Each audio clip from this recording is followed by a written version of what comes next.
Imagine you're a religious scholar right after the election of Donald Trump and the new administration. How would you participate in democracy? What would you want to say to our new government? Well, Andrea Weiss helped to put together a book called American Values, Religious Voices. 100 Days, 100 Letters. She'll be on Good God talking about that. Stay tuned.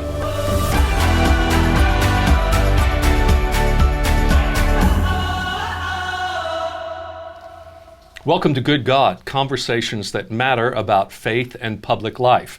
I'm George Mason, your host, and I'm delighted to welcome to the program today Andrea Weiss, Rabbi Andrea Weiss, who is also the provost and professor of Hebrew Bible at the Hebrew Union College and Jewish Institute in Religion in New York City. Welcome. We're so glad to have you.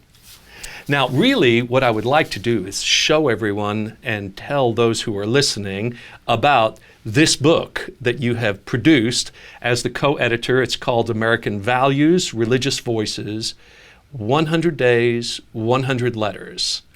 And it's been quite a wonderful project that I think has capacity to be enriching to people in congregations and in book clubs and in all sorts of ways across the nation, way past the first 100 days.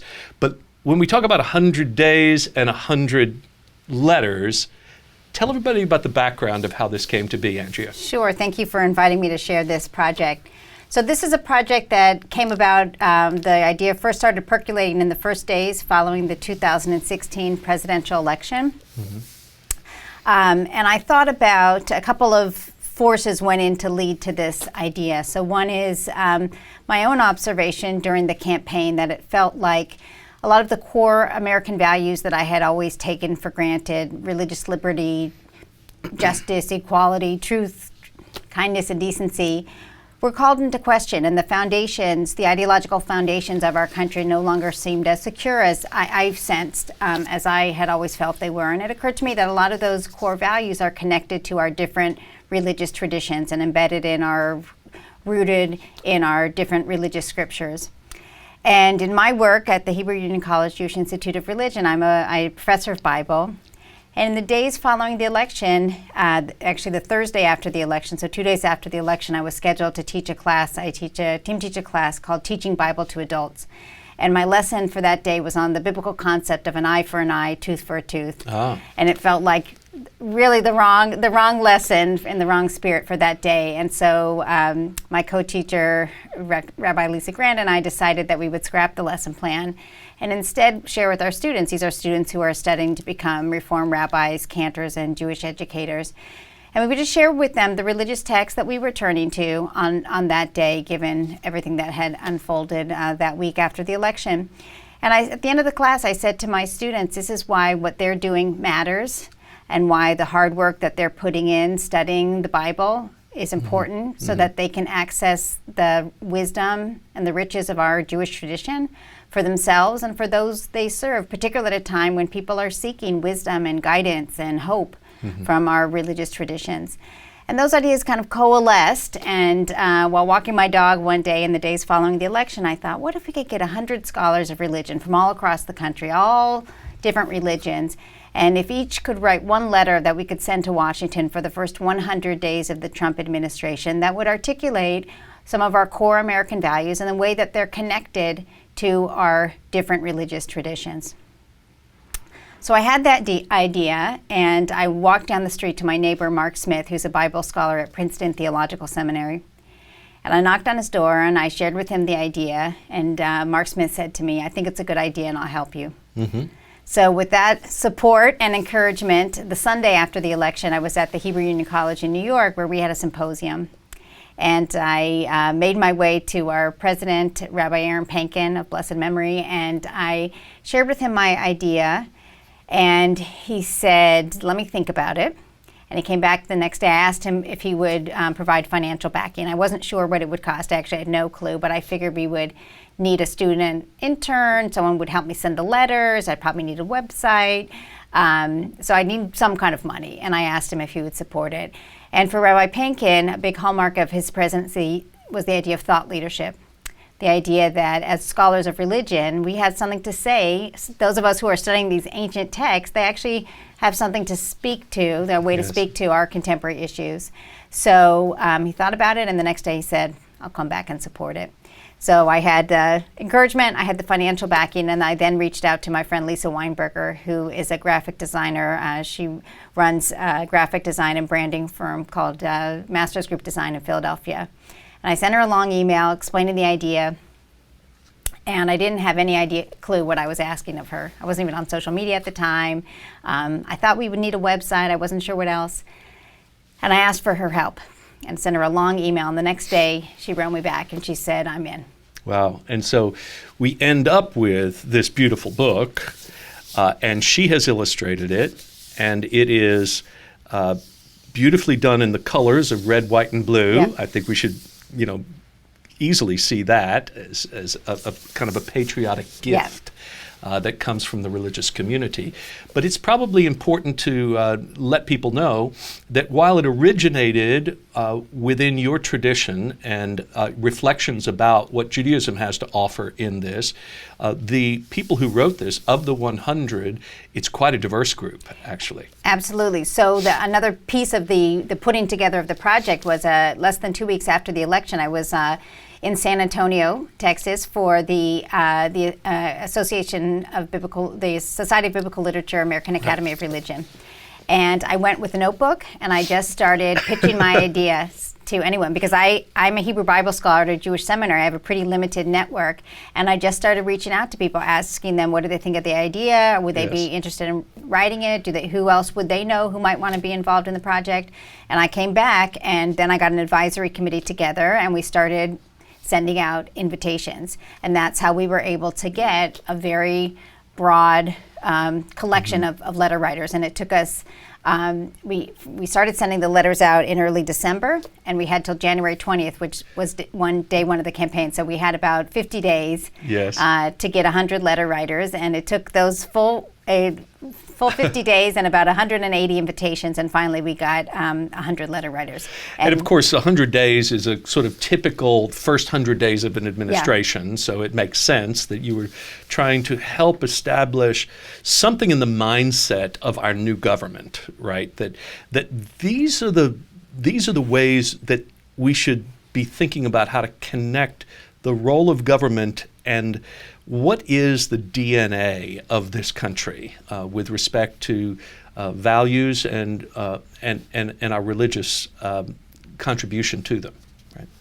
So each of these letters doesn't focus just on a particular thing. They were pretty much given, each person was given the ability to write what he or she wanted to. Is that correct? Well, I'll read. I'll tell you exactly what we asked of people. We said in the invitation that we sent to the potential writers, we asked, what issues animate you at this particular moment in our nation's history? What passages from your religious tradition have you been thinking about in the wake of the election? How does your religious heritage speak to the matters that concern you most? What message, rooted in the texts you teach and study, would you most like to deliver to our national leaders and to a wider interfaith audience? Okay. So we asked people to think about what was concerning them. Yes. What was keeping them up at night, and how do their concerns, and when they think about and when they think about what it is that makes America America, how do those connect to their own religious texts and traditions? So we asked everyone to quote or to use scriptural texts, kind of scripture defined broadly. Yes, and in 350 words. Yes. Yes, which makes it very manageable too, and makes it something that you actually hope the people you send it to, they'll not get discouraged at a long letter. They can read this. And I think we should say, first of all, whom did you send it to? So the letters are addressed to, they're all addressed, Dear President Trump, Vice President Pence, members of the Trump administration, and the 115th Congress. So how many people would that be overall? Well, what we ended up doing, we sent it to the White House every morning via email, and also I purchased a list of all the chiefs of staff and legislative directors of all the members of the 115th Congress. So we had an original list of 1,023 people. Wow. That would all get at 5 a.m. an email with that day's letter. Wonderful. And so I've read quite a number of them, and these are not people who are they're not people who are getting up and preaching from pulpits every Sunday. These are PhDs in academic leaders who don't have the normal pulpit from which they can speak into the world. They normally are working for each other and in the academy, and essentially you gave them a pulpit. That's exactly right, and that was sort of my hunch with this project, that biblical scholars are not, scholars of religion are not generally on the forefront of our public conversation. Only a small fraction of them were on Twitter or Facebook. And I really felt my hunch with the project was that at this moment in our nation's history that scholars had something to say about, and really who knew our sacred texts in a very deep way, and that they could take those texts that they knew so well and with the sense of authority and connect them to the issues of the day. And because, and that was one of the limiting factors, that all of the authors have a PhD. Right. First of all, on a practical level, just limited the number of people that we were looking at. Yes. If we were to include clergy, that it would just be such a wide Some of us are clergy audience. With PhDs.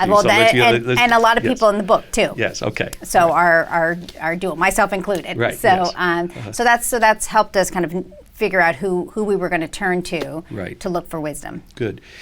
Now,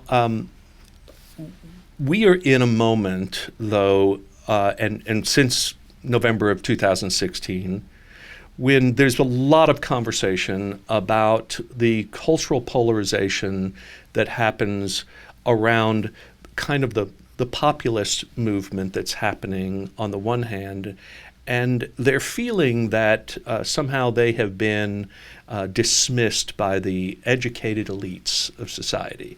So here we have a book that is from the educated elites, right, and is appealing to those who are elected officials.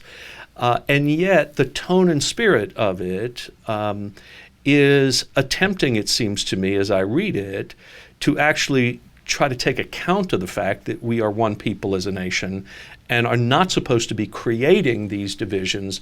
So while the critique is made of the educated elites not accounting for the populist movement, these letters actually try to include them, I think, in listening to them as well. Well, I'd say that, first of all, we asked our authors to make their letters accessible, and that was one of my job as editors, to make sure that some of them were more heavily edited in that regard than others. But that was, you mentioned the 350 word count, which was both to make it accessible and readable, but also to make it a doable ask on the part of the authors as well.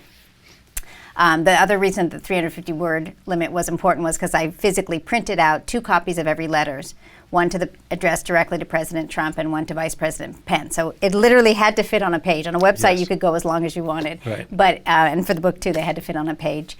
And because we wanted it to be sort of a really concise, powerful message that was important to us. But I think because the letters are on core values, are on religious texts, and that way it's not an academic treatise. These are really talking about the issues that I think a wide swath of people really care about: justice, how we treat other people.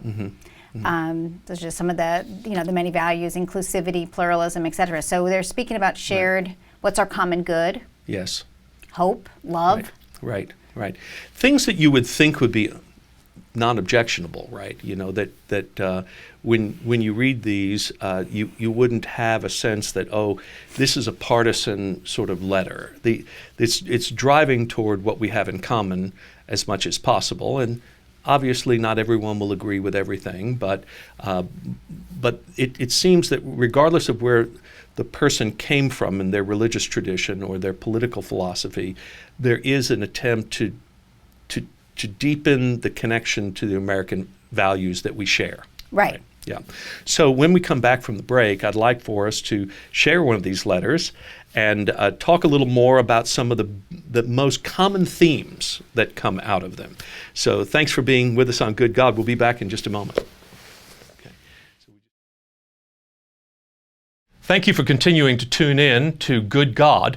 These conversations are part of a larger program that is called Faith Commons, the umbrella organization, you might say, of Good God. Good God is the first project of Faith Commons, which is a nonprofit organization that is intended to do public theology, you might say. It's multi-faith, not just Christian, Jewish, Muslim, other faiths, but all of them becoming involved in the question of how do we promote the common good together. There are so many areas of need and concern in our community, and Faith Commons is trying to help bridge the gaps between religions and peoples in our community so that we can have a more just and peaceful society. Thanks for continuing to support us.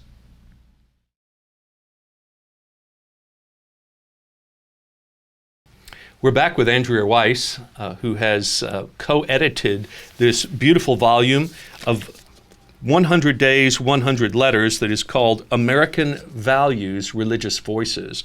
And Andrea, we were talking about these letters, and the very first one is by you. Yes. And I think it would help those who are listening and watching to get a taste of all of that, just to hear your letter read. Great, well, I'd be delighted to read it. And this letter, which we intentionally put first, also lays the ideological foundation behind the project. Mm-hmm. So, dear President Trump, Vice President Pence, members of the Trump administration and the 115th Congress, at this time of transition in our nation's history, the words of the Bible call to us with clarity and urgency, reminding us of the core values that have formed the foundation of American society in the past and should guide us now as we begin a new administration. In the book Reading the Bible with the Founding Fathers, Daniel L. Dreisbach documents the Bible's profound influence on American politics and culture in the 18th and early 19th centuries. Records show that figures like George Washington, Thomas Paine, and John Adams invoked the words of the prophet Micah. God has told you what is good and what God requires of you, only to do justice, to love mercy, and to walk humbly with your God. And that's from Micah 6:8.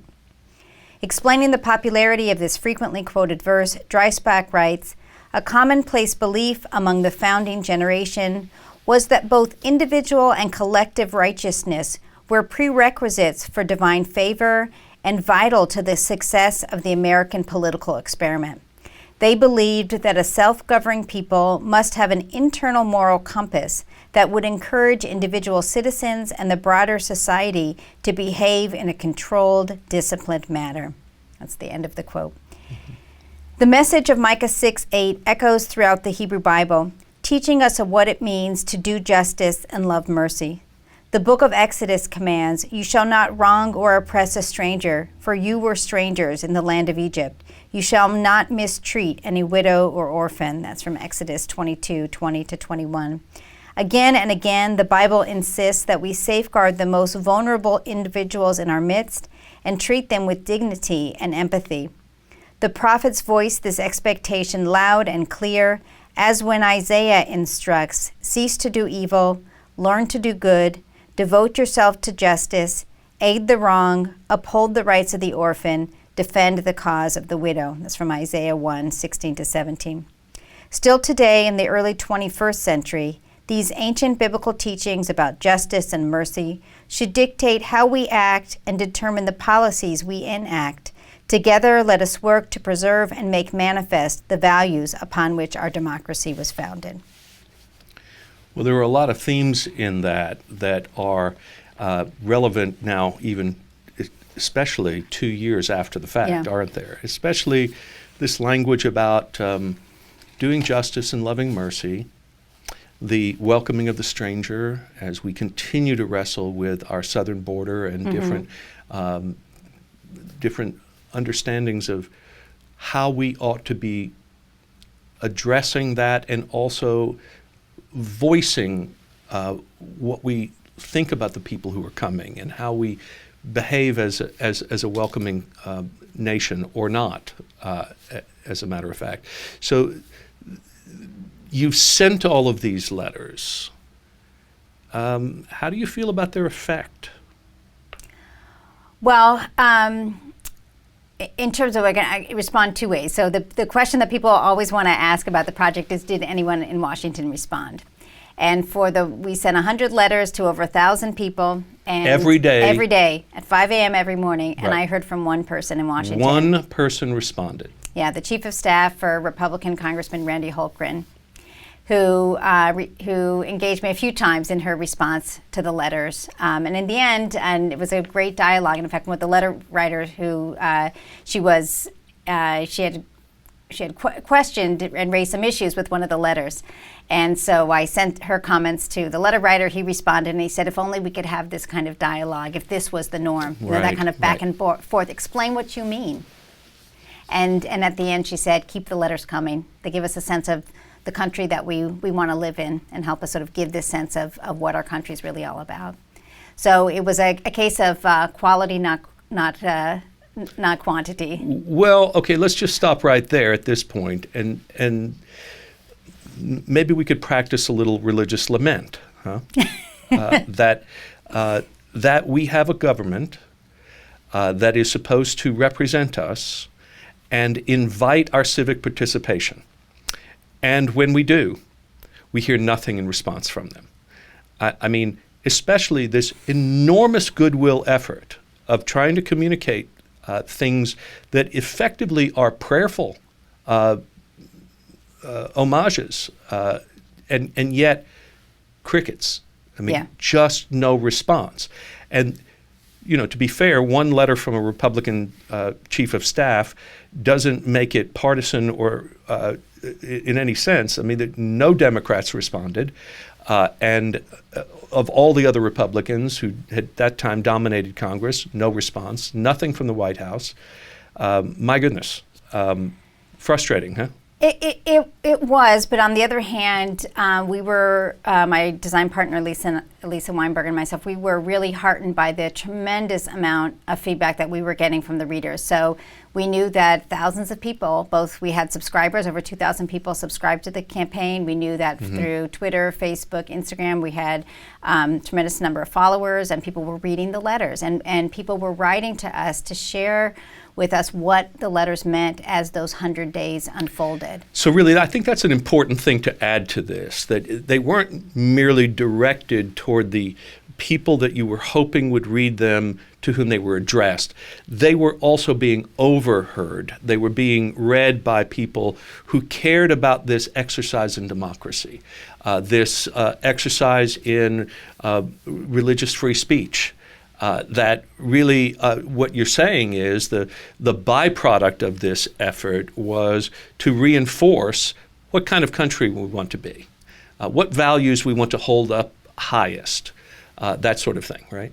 Yes, and we were very clear from the beginning that we always had an explicit and an implicit audience. All right. So that we knew that the letters were all addressed to our leaders in Washington. Yes. But really, where we thought the letters could have a bigger impact was on people around, not only around the country, because we know from the analytics on the website and the feedback we got, they were being read around the world. Excellent. By people who were really, people described reading the letters like an anchor or a lifeline, that it was a prayer for people. A lot of people read them first thing in the morning. Yes. It's a morning meditation. Kind of it just people devotional, grounded people in that really just kind of dizzying first 100 days.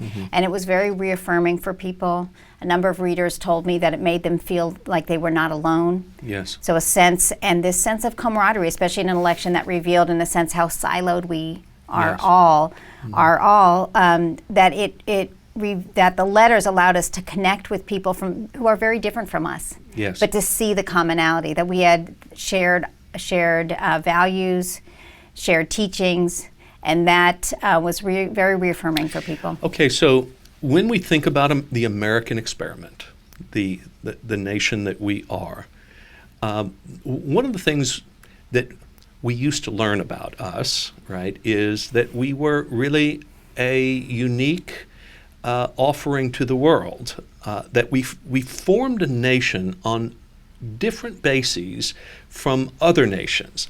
We didn't have a blood and soil sort of approach to things. We didn't have a sense that you were part of this nation because you were part of a particular ethnic identity, right? So as an alternative to that, we had to find some way to ground what would be our nation. And some of those values we drew upon were explicitly religious values. Others were Enlightenment values of human rights and those sorts of things that we believe were universal human values, which my argument would be they got from religion anyway. But nonetheless, the idea is we founded a country on common values. And it's interesting that in reading this, the most often cited verse of Scripture from the Hebrew Bible and Christian Scripture as well, and even Muslims cite it also, is this notion of being created in the image and likeness of God, and that everyone has human dignity, right? Yeah. So what are some of the other values that when you talk about the hierarchy of values that we say are American, that make us who we are, when you counted them up and when you did the work on that, tell us how it came out. What were they? Sure. So the book includes a beautiful 2-page spread, colored spread, where we highlight the 20 values that really rose to the surface. Yes. And the theme that comes up most frequently in letters is justice. Mm-hmm. And as was highlighted in my letter, we see that is because it's both such a core biblical value. If you think about so many biblical texts, let justice roll up like water, righteousness like a mighty stream. It's just that is such a key biblical theme, and it's also a key American theme, justice and liberty for all. So a lot of people quote that. So that's a good case where there's a real intersection between a theme that's prominent in the Bible and prominent from our founding documents up until the present day. The second most common theme was the treatment of the stranger and the insistence that we not mistreat the stranger. And again, that is one of the most commonly cited biblical commandments. That's along with being created in God's image. That's the Hebrew Bible text, or that kind of cluster of texts that command us not to mistreat the stranger, and in fact even go farther to say we must love the stranger. Yes. So, and I think as I've thought about those texts, partly we're commanded because in a sense it goes against our very nature, right? Yes. We have to be told again and again to care for those who are most vulnerable. Mm-hmm. So that's a case where authors are highlighting a key theme in the Bible, but it's also very tied in-to the events going around in the world around us today in terms of immigration, other religions. How welcoming are we going to be as a nation? How are we going to treat the stranger, the refugee? So that's why that theme is the number 2. Readers will be heartened to know that other themes that are most common are compassion, freedom, treating the vulnerable, and also love. So those are some of the top values. And I would say too that there is a sort of presupposition of pluralism involved in this, not just in the choice of people that you have who wrote in this volume, but when we talk about pluralism, I love Ibu Patel's line about this, that pluralism is not an American birthright, but it is an American responsibility. Right. So what we know is, yes, we were founded as a nation by those who came who were generally of one Christian tradition, right? Protestant Christian tradition. And so if you want to go back and say, okay, fine, we were a Christian nation in some sense at the beginning. Of course, that was colonial America. That wasn't constitutional America. Nonetheless, we've been an immigrant nation all along and welcomed everyone. And what's happened is that welcome of the stranger and everyone, we decided deliberately that we would respect and treat equally all religious traditions in America. That's an astonishing thing, that we're not tolerant of religious difference, but we have full religious liberty. And so pluralism is something that we hold as a value, but it's contested these days, isn't it? Right. Why do you think it's so contested?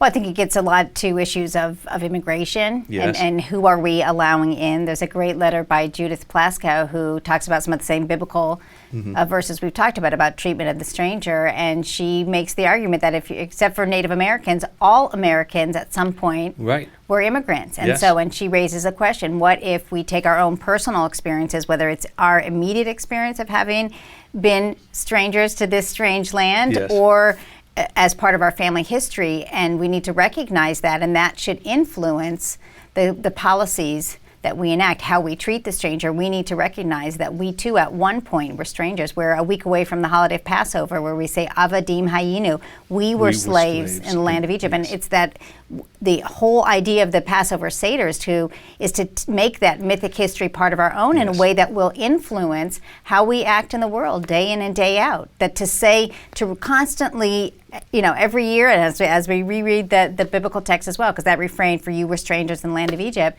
every year we repeat that many, many times as a way to remind ourselves Yes. that this is part of our history, and that then puts an obligation on us on how we treat the stranger today. Well, this may not be a Haggadah of Passover, but it is nonetheless a kind of text that does just that very thing, reminding us of who we are and calling on us to live into that. Thank you so much thank for you. sharing this with Thank us and you. for this conversation on Good God, Andrea. Thank you. Thank you.